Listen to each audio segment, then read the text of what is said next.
হরিদেপুর সড়কের কামরাঙ্গাতুলি এলাকায় যাত্রীবাহী অটোর ধাক্কায় গুরুতরভাবে আহত এক শিশু। আহত শিশুর নাম জুনায়েদ হোসেন। জানা যায়, এদিন একটি যাত্রীবাহী অটো মেলাঘর উদয়পুর সড়কের কামরাঙ্গাতুলি এলাকায় জুনায়েদ হোসেনকে সজোরে ধাক্কা মারে। এতে জুনায়েদ হোসেনের মাথা ফেটে যায় এবং সে গুরুতরভাবে আহত হয়। ঘটনার সাথে সাথে অটো চালক জুনায়েদ হোসেনকে উদ্ধার করে নিজের অটোতে করে মেলাঘর থানায় নিয়ে যায়।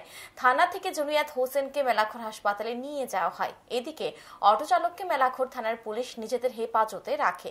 জানা যায়, মেলাঘর হাসপাতালে প্রাথমিক চিকিৎসার পর জুনায়েদ হোসেনকে রেফার করে দেওয়া হয় জিবি হাসপাতালে।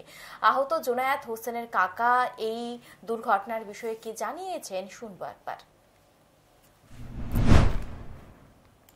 বাচ্চারা আপনার কি লাগে? কি নাম এর? জুনায়েদ হোসেন। কি হয়েছে? ঘটনাটা কোন জায়গায় অ্যাক্সিডেন্ট হয়েছে?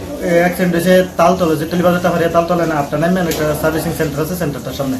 হ্যাঁ, কোন স্কুল পড়ে? জিতুলি স্কুলে। জিতুলি কামরাঙ্গাতুলি স্কুল। কামরাঙ্গাতুলি স্কুল। কোন ক্লাসে পড়ে? ক্লাস 1 এ। কি গাড়ি বাড়ি দিছে? অটো গাড়ি। অটো গাড়ি আটকা ছিল? আটকা ছিল, এখন বর্তমানে থানাতে আছে। মানে কি সমস্যাটা কি হয়েছে? বেশি ইনজুরটা কোন জায়গাতে হয়েছে? বেশি ইনজুরড হয়েছে মাথা।